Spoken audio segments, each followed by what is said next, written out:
La palabra del gobernador. Para el domingo siguiente al toque del clarín, el gobernador prometió la realización del culto del Evangelio en el Ministerio de Regeneración.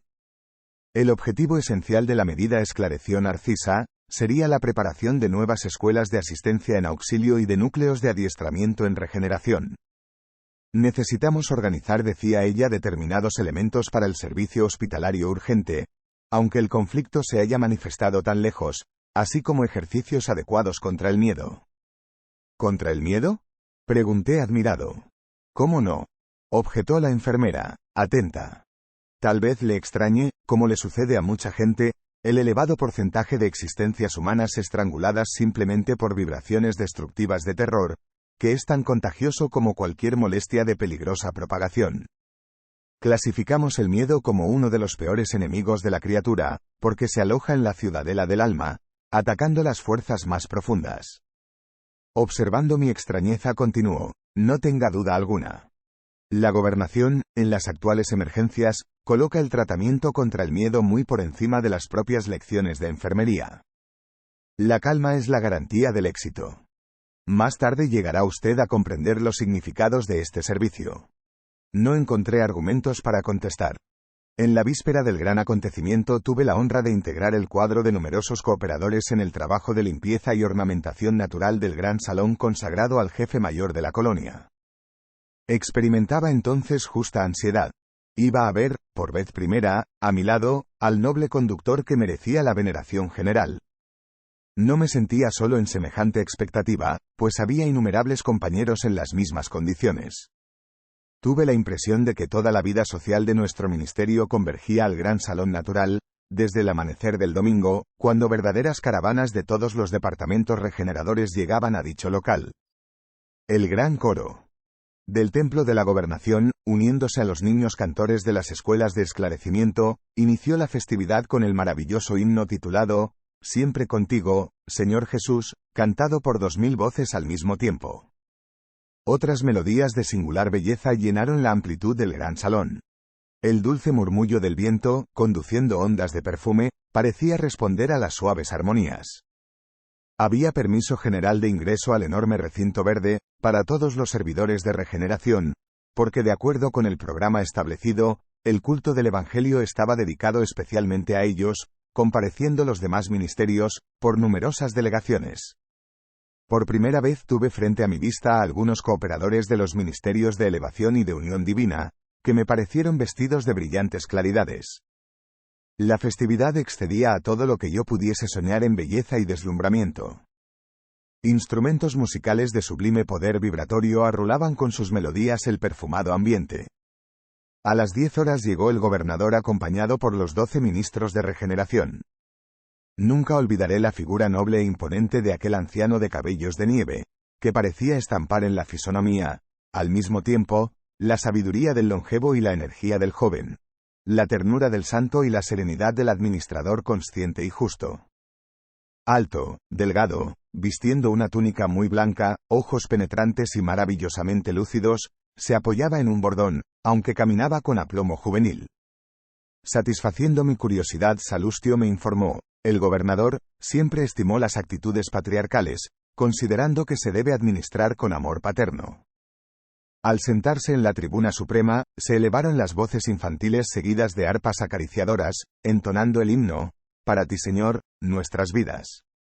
El viejecito enérgico y amoroso paseó la mirada por la compacta asamblea formada por millares de asistentes. Enseguida abrió un libro luminoso que el compañero me informó era el Evangelio de nuestro Señor Jesucristo. Lo oyó con acento agudo con atención y después leyó con voz pausada: «Y oiréis de guerras y rumores de guerras. Mirad, que no os asustéis, porque es menester que todo eso acontezca, mas aún no será el fin». Palabras del Maestro en Mateo, capítulo 24, versículo 6.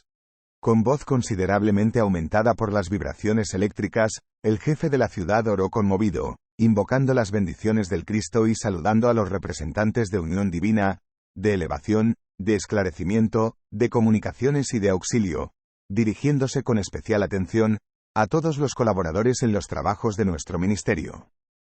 Imposible describir la entonación dulce y enérgica, amorosa y convincente de aquella voz inolvidable, como imposible también plasmar, en el papel humano, las consideraciones divinas del comentario evangélico, basado en profundo sentimiento de veneración por las cosas sagradas. Al finalizar en medio de respetuoso silencio, se dirigió el gobernador, de manera particular, a los servidores de regeneración, expresándose, más o menos en estos términos: es para vosotros, hermanos míos, cuyas labores se aproximan a las actividades terrestres, que con más propiedad formulo esta llamada personal, esperando mucho de vuestra noble dedicación. Elevemos al máximo nuestro patrón de valor y espíritu de servicio. Cuando las fuerzas de la sombra agravan las dificultades de las esferas inferiores, es imprescindible encender nuevas luces que disipen, en la tierra, las densas tinieblas. Consagré el culto de hoy a todos los servidores de este ministerio, dedicándoles de modo particular la confianza de mi corazón. No me dirijo, pues, en estos momentos, a los hermanos cuyas mentes funcionan ya en zonas más altas de la vida, sino a vosotros, que traéis en las sandalias de los recuerdos las señales de la polvareda del mundo, para exaltar la tarea gigantesca. Nuestro hogar necesita de 30.000 servidores adiestrados en el servicio defensivo, 30.000 trabajadores que no sientan necesidad de reposo, ni conveniencias personales, mientras dure nuestra batalla con las fuerzas desencadenadas del crimen y de la ignorancia. Habrá servicio para todos, en las regiones de límite vibratorio, entre nosotros y los planos inferiores, porque no podemos esperar al adversario en nuestra morada espiritual. En las organizaciones colectivas, es forzoso considerar la medicina preventiva como medida primordial en la preservación de la paz interna. Somos en nuestro hogar, más de 1 millón de entidades consagradas a los designios superiores y al mejoramiento moral de nosotros mismos. ¿Sería caridad permitir la invasión de varios millones de espíritus desordenados? Por tanto, no podemos dudar en lo que se refiere a la defensa del bien.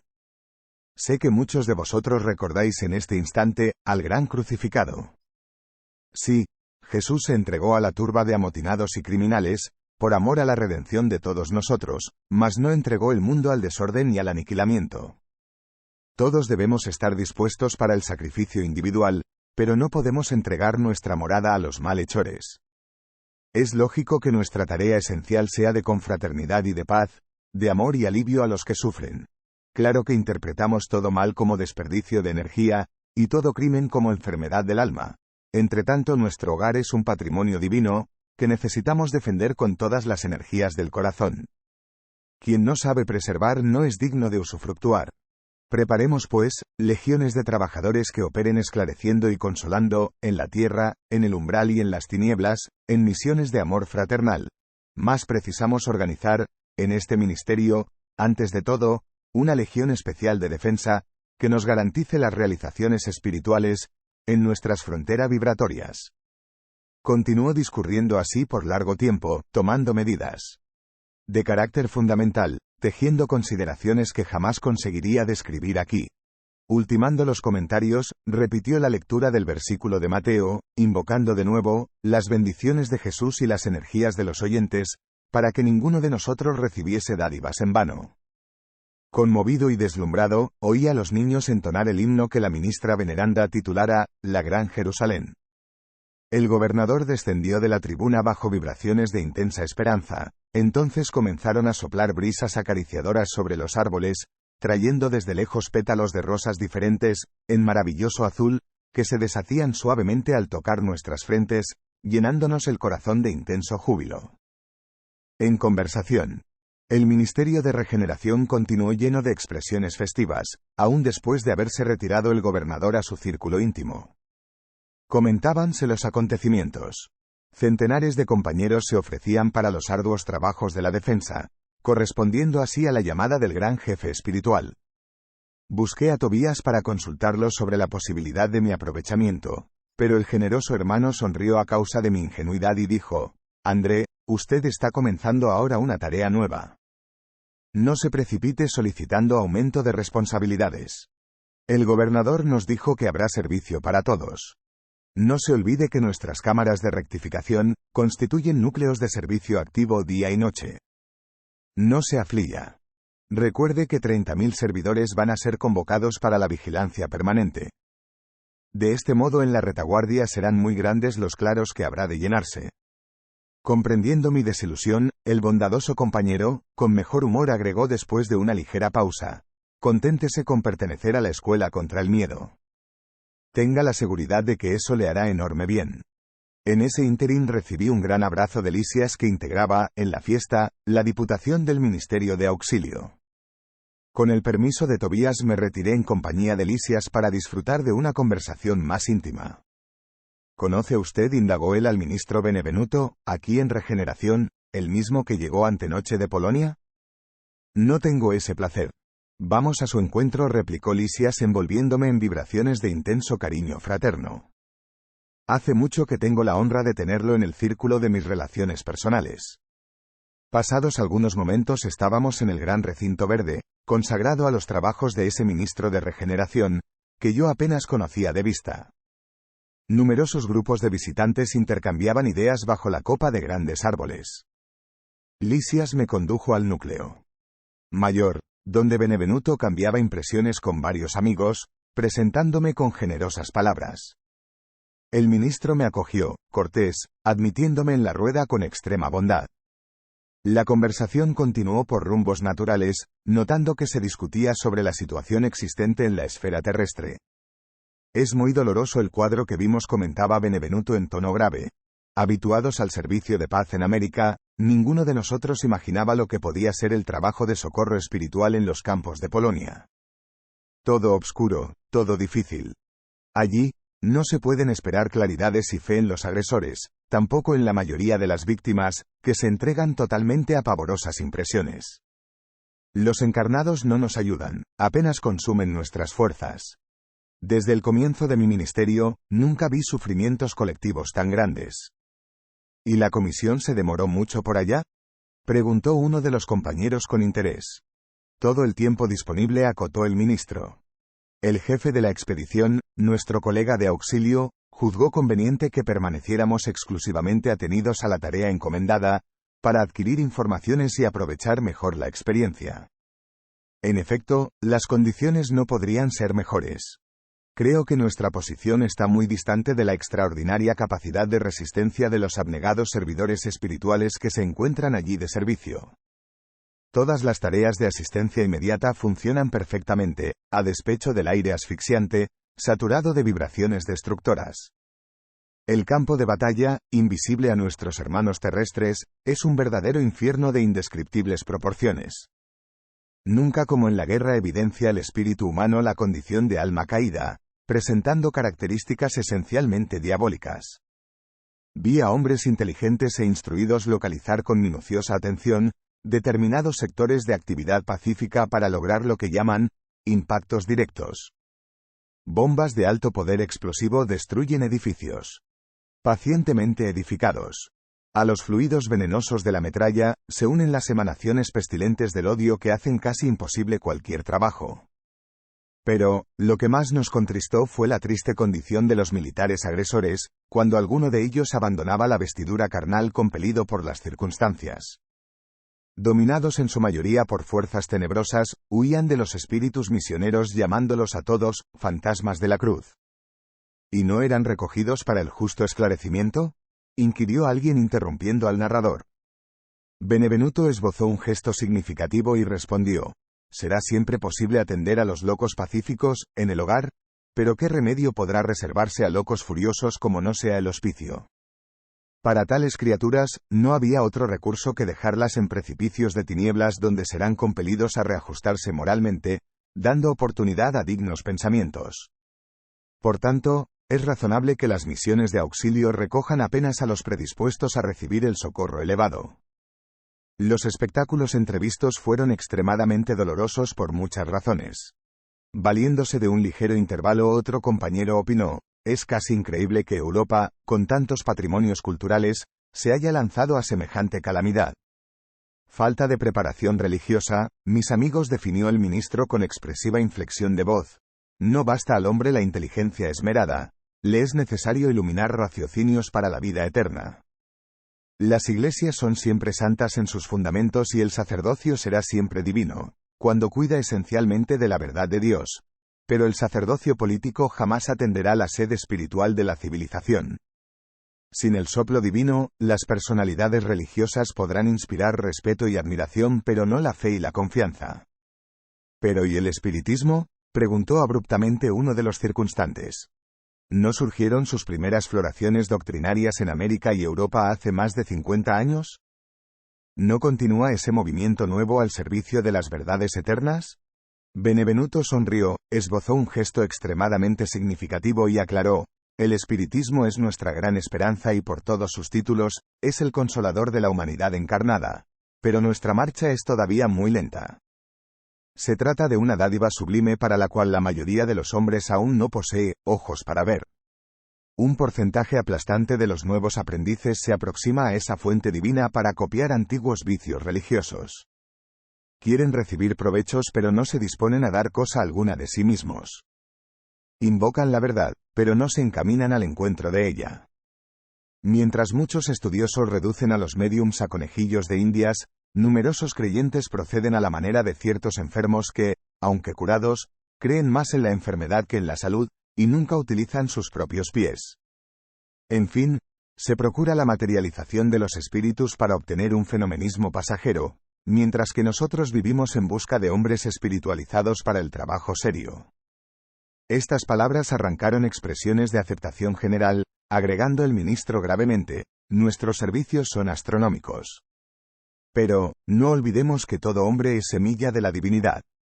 Emprendamos la ejecución de nuestros deberes con esperanza y optimismo, y estemos siempre convencidos de que, si hacemos bien nuestra parte, podemos permanecer en paz, porque el Señor hará el resto.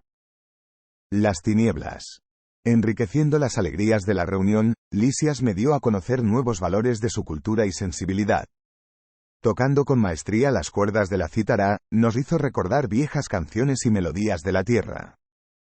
Era un día verdaderamente maravilloso. Se sucedían los júbilos espirituales como si estuviéramos en pleno paraíso. Cuando me vi a solas con el bondadoso enfermero de auxilio, procuré transmitirle mis sublimes impresiones. No le quepa duda, dijo sonriendo, cuando nos reunimos con aquellos que amamos, ocurre algo confortador y constructivo en nuestro fuero íntimo. Es el alimento del amor, André. Cuando numerosas almas se congregan en el círculo de tal o cual actividad, sus pensamientos se entrelazan, formando núcleos de fuerza viva, a través de los cuales cada uno recibe su porción de alegría o de sufrimiento, de la vibración general. Es por esa razón que, en el planeta, el problema del ambiente es siempre un factor ponderable en el camino de cada hombre. Cada criatura vivirá de aquello que cultiva. Quien se ofrece diariamente a la tristeza, en ella se moverá. Quien enaltece la enfermedad, sufrirá los daños. Observando mi extrañeza, concluyó: en esto no hay misterio alguno. Es ley de la vida, tanto en los esfuerzos del bien, como en los movimientos del mal. De las reuniones de fraternidad, de esperanza, de amor y de alegría, saldremos con la fraternidad, la esperanza, el amor y la alegría de todos. Pero de toda asamblea de tendencias inferiores, en las que predominan el egoísmo, la vanidad o el crimen, saldremos envenenados por las vibraciones de esos sentimientos. Tiene razón, exclamé conmovido. En eso veo, igualmente, los principios que rigen la vida en los hogares humanos. Cuando hay comprensión recíproca, vivimos en la antecámara de la ventura celeste, y si permanecemos en el desentendimiento y la maldad, tendremos el infierno vivo. Lisias tuvo una expresión de buen humor que confirmó. Con una sonrisa. Entonces me acordé de interpelarlo sobre algo que me estaba torturando la mente desde unas horas atrás. El gobernador, cuando nos dirigió la palabra, se había referido a los círculos de la tierra, del umbral y de las tinieblas, pero no había tenido yo hasta entonces noticia alguna de este último plano. ¿No sería región tenebrosa el propio umbral donde había vivido yo mismo en densas sombras, durante años consecutivos? ¿No veía en las cámaras a numerosos desequilibrados y enfermos de toda especie, procedentes de la zona del umbral? Recordando que Lisias me había dado nociones muy valiosas de mi propia situación al iniciar mi experiencia en nuestro hogar, le confié mis íntimas dudas exponiéndole la perplejidad en la que me encontraba.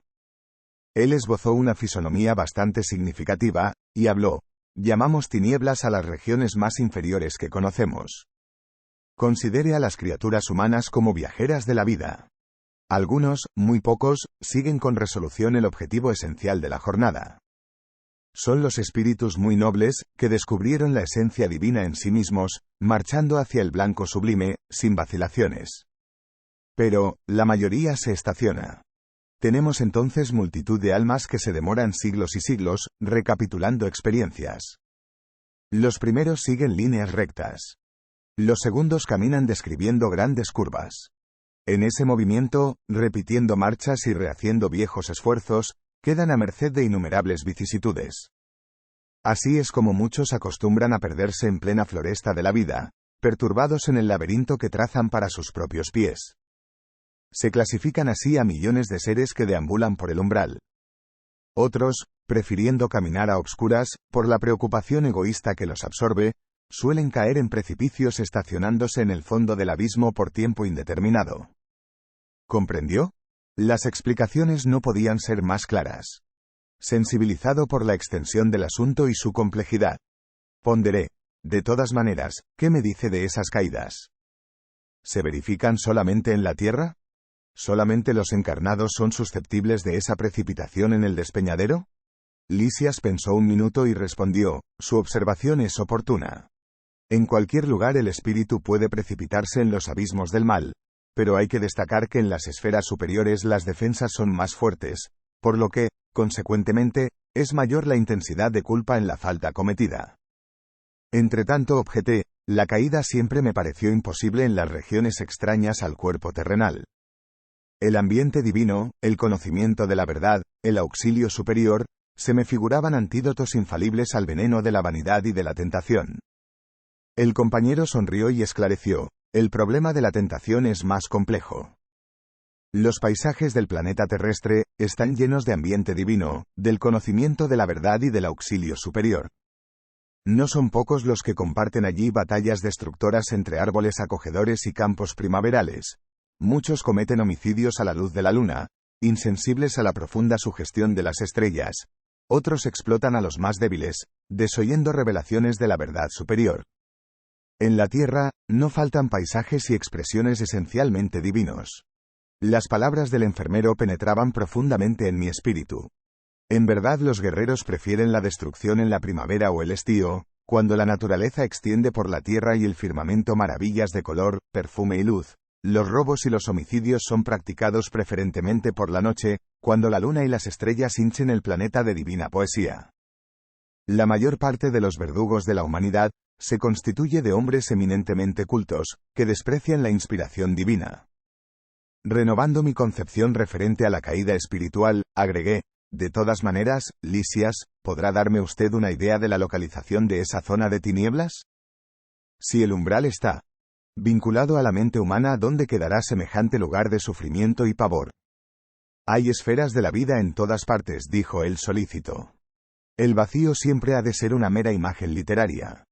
Por doquiera hay energías vivientes y cada especie de seres funciona en determinada zona de la vida. Después de pequeño intervalo, en que me pareció meditar profundamente, continuó. Naturalmente, como nos sucedió a nosotros, usted situó como región de existencia más allá de la muerte del cuerpo, solamente a círculos que van de la superficie del globo hacia arriba, olvidando su bajo nivel. No obstante, la vida palpita en la profundidad de los mares y en el interior de la tierra. Además, tal como sucede con los cuerpos materiales, hay principios de gravitación para los espíritus. La tierra no es solamente el campo que podemos herir o menospreciar a nuestro placer. Es una organización viva, poseedora de ciertas leyes que nos esclavizarán o nos liberarán, según nuestras obras. Es claro que el alma aplastada por sus propias culpas no podrá subir a la superficie del lago maravilloso de la vida. Resumiendo, debo recordar que las aves libres ascienden a las alturas, las que se embarazan en el lodazal, se sienten impedidas para el vuelo, y las que se prenden a un peso considerable, son simples esclavas de lo desconocido. ¿Comprende? Lisias no precisaba hacerme esta pregunta. Pues, de pronto evalué el cuadro inmenso de luchas purificadoras, diseñándose ante mis ojos espirituales, en las zonas más bajas de la existencia. Como alguien que necesita meditar bastante antes de expresarse, el compañero pensó y concluyó, tal como nos sucede a nosotros, que traemos en nuestro íntimo lo superior y lo inferior, también el planeta trae en sí expresiones altas y bajas, con las que corrige al culpable y da paso al triunfador para la vida eterna. Usted sabe, como médico humano, que hay elementos en el cerebro del hombre que presiden su sentido de dirección. Pero, hoy reconoce que esos elementos no son propiamente físicos y sí espirituales en su esencia. Quien estime vivir exclusivamente en las sombras, embotará su sentido divino de dirección. Por tanto, no está de más que se precipite en las tinieblas, porque el abismo atrae al abismo, y cada uno de nosotros llegará al sitio hacia el cual está dirigiendo sus propios pasos.